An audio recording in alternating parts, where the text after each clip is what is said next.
శ్రీ గురుభ్యో నమ.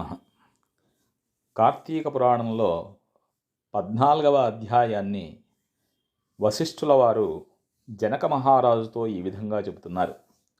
ఓ మహారాజా, కార్తీక పౌర్ణమి రోజున పితృదేవతల యొక్క ప్రీతి కోసం వృషోత్సర్జనము చేయుట, శివలింగ సాలగ్రామాదులను దానము చేయుట, ఉసిరికాయలను దక్షిణతో సహా దానము చేయడం మొదలైనటువంటి పుణ్యకార్యాల వలన వెనుకటి జన్మనందు చేసినటువంటి సమస్త పాపాలను నశింపజేసుకున్నటువంటి వారవుతారు.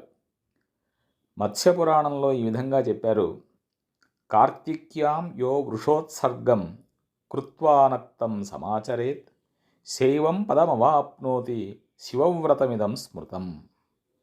అంటే కార్తీక మాసంలో పౌర్ణమి నాడు వృషోత్సర్జనం చేయడం ద్వారా శివానుగ్రహాన్ని పొంది కైలాసాన్ని చేరుతారని చెప్పబడుతోంది.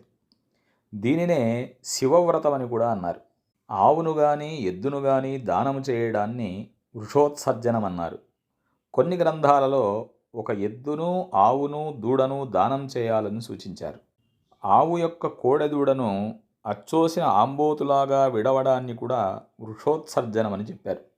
మానవులెవరైనా చనిపోయినప్పుడు 10వ రోజు గోదానాన్ని ఆచరిస్తారు. అదే వృషోత్సర్జనంగా చెప్పబడుతోంది. ఆశ్వీజ మాసంలో రోహిణీ నక్షత్రం ఉన్నటువంటి సమయంలో కూడా ఈ వృషోత్సర్జనం ఆచరిస్తారు. ఈ కార్యాన్ని ఆచరించినటువంటి వారికి 1,000,000 యాగాలు చేసినటువంటి ఫలితం దక్కుతుంది. ప్రతి మానవుని యొక్క పితృదేవతలు తమ వంశమందు ఎవ్వరు ఆబోతును అచ్చువేసి వదులుతారా అని ఎదురు చూస్తూ ఉంటారు. అలా చేయడం వలన గయాక్షేత్రములో పితరులకు 1,000,000 సార్లు శ్రాద్ధాన్ని నిర్వహించినటువంటి పుణ్యం కూడా కలుగుతుంది. యఃకోవా అస్మత్కులే జాతః పౌర్ణమాస్యాం తు కార్తికే ఉత్సృజేత్ వృషభం నీలం తేన తృప్తా వయం త్వితి కాంక్షంతి నృపశార్దూల పుణ్యలోకస్థిత అపి. ఎవరైతే ధనవంతుడై ఉండి పుణ్యకార్యాలు చేయకుండా, దానధర్మాలను చేయకుండా చివరికి ఆబోతునకు అచ్చువేసి పెండ్లి అయినను చేయడో అట్టివాడు రౌరవాది సకల నరకాలను అనుభవించటే కాకుండా వారి యొక్క బంధువులను కూడా నరకానికి గురి చేసినటువంటి వాడవుతాడు. కావున ప్రతి సంవత్సరము కార్తీక మాసంలో తన శక్తి కొలది దానము చేసి నిష్ఠతో వ్రతమాచరించి సాయంకాల సమయమున శివకేశవులకు ఆలయమునందు దీపారాధన చేసి ఆ రాత్రి అంతయు జాగరణముండి మరుసటి రోజు తన శక్తి కొలది బ్రాహ్మణులకు, సన్యాసులకు భోజనము పెట్టినటువంటి వారు ఇహపరములందు సర్వసుఖాలను అనుభవిస్తారు. వశిష్ఠుల వారు జనక మహారాజుతో మరలా ఇట్లంటున్నారు. కార్తీక మాసంలో విసర్జించవలసినటువంటివి: పరాన్న భక్షణ చేయరాదు, ఇతరుల ఎంగిలి ముట్టరాదు, ఇతరుల ఎంగిలి తినరాదు, శ్రాద్ధ భోజనాన్ని చేయకూడదు, నీరుల్లిపాయ తినరాదు, తిలదానాన్ని స్వీకరించరాదు, శివార్చన సంధ్యావందనము చేయనటువంటి వారు వండినటువంటి వంటలను తినరాదు, పౌర్ణమి, అమావాస్య, సోమవారముల నాడు సూర్యచంద్రగ్రహణపు రోజుల యందును భోజనము చేయరాదు. కార్తీక మాసంలో నెల రోజులు కూడా రాత్రులు భుజించరాదు. వైధవ్యము పొందినటువంటి వారు వండిన వంటను తినరాదు.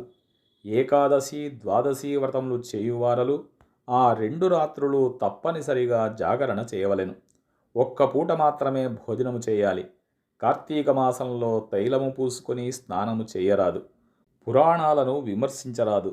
కార్తీక మాసంలో వేడి నీటితో స్నానము చేసినా కల్లుతో సమానమని బ్రహ్మదేవుడు చెప్పాడు. కావున వేడి నీటితో స్నానం చెయ్యకూడదు. ఒకవేళ అనారోగ్యంగా ఉండి ఎలాగైనా విడవకుండా కార్తీక వ్రతం చేయాలి అనేటువంటి కుతూహలము కలిగినటువంటి వారు మాత్రమే వేడి నీటి స్నానాన్ని ఆచరించవచ్చును. ఆ విధంగా చేయువారలు గంగా, గోదావరి, సరస్వతి, యమునా నదుల పేర్లను మనస్సులో స్మరించి స్నానాన్ని ఆచరించవలెను. ఏ నదికి దగ్గరలో మనం ఉంటే ఆ నదిలో ప్రాతకాలమనే స్నానాన్ని ఆచరించాలి. ఆ విధంగా చేయనటువంటి ఎడల మహాపాపి అయి జన్మజన్మలు నరకకూపాన పడి కృషిస్తారు. ఒకవేళ నదులు అందుబాటులో లేనప్పుడు బావి దగ్గర కానీ చెరువుల దగ్గర కానీ స్నానాన్ని చేయవచ్చు. ప్రస్తుత రోజుల్లో మనకు అవి కూడా అందుబాటులో లేవు కాబట్టి బోరుబావుల దగ్గర కుళాయిల దగ్గర స్నానాన్ని ఆచరించాలి.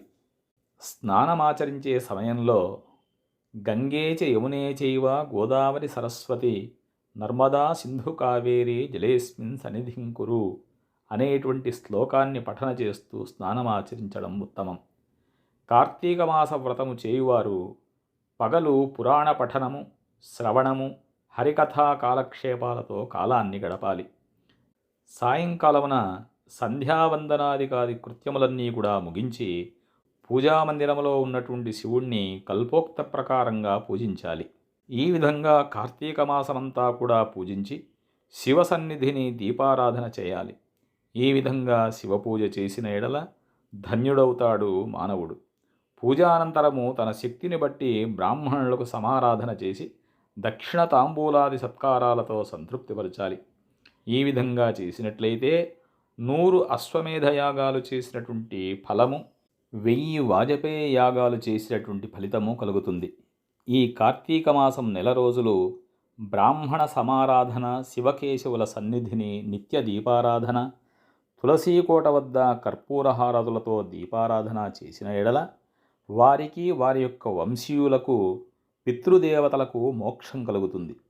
శక్తి కలిగి ఉండి కూడా ఈ వ్రతము ఆచరించినటువంటి వారు 100 జన్మలు నానాయోనులందు జన్మించి తరువాత నక్క, కుక్క, పంది, పిల్లి, ఎలుక మొదలైనటువంటి జన్మలను అనుభవిస్తారు.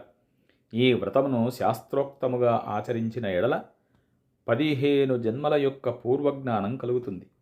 వ్రతము చేసినను, పురాణాన్ని చదివినను, విన్నను అట్టి వారలకు సకల ఐశ్వర్యాలు కూడా కలిగి మోక్షప్రాప్తి కలుగుతుంది అని వశిష్ఠుల వారు జనక మహారాజుతో తెలియజేస్తూ 14వ రోజు పారాయణను పరిసమాప్తం చేస్తున్నారు. సర్వే జనాః సుఖినో భవంతు. స్వస్తి.